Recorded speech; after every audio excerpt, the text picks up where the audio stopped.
Okay, my favorite Japanese ramen recipe here. First I cook some pork, very cheap meat, and then I use that same pan to make the broth for the ramen.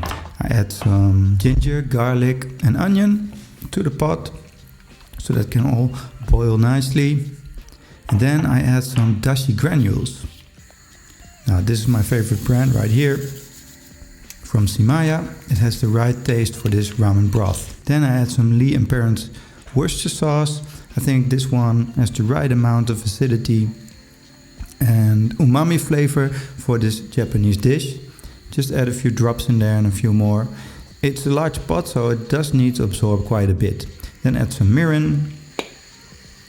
It doesn't need a lot of mirin because I don't want it overly sweet. And that's what mirin does, it adds a little sweetness to the dish. Then add a little 5-spice powder. You can use any Chinese 5-spice powder that you have. I have this small bottle because you don't need to use that much, so a little goes a long way here. Then I use the Kikkoman soy sauce. I have a little glass bottle that's refillable, so I can always put in some more if I need to. I just add a little and add a little more afterwards if it needs just a bit more. And then add in a Maggi broth cube. I use chicken broth in this example because I think that gives the most complementary flavors. And then cook some udon noodles. Just add them to a pot of boiling water and they only need 6 minutes to cook because these are the dried ones. Just add them in there and once they're done, just take them off the fire and have them leak out.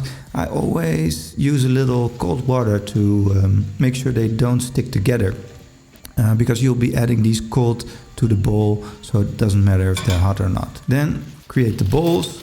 Just get the udon noodles, add in a little baby spinach, and of course the meat is underneath there. Then cut up some spring onions and add them to the bowl as well. Those are for extra flavor. And then scoop up the broth liquid, add it to your bowl, and perhaps add an egg and a little corn to make it more of a full dish. So now you have a full bowl of ramen that you can enjoy.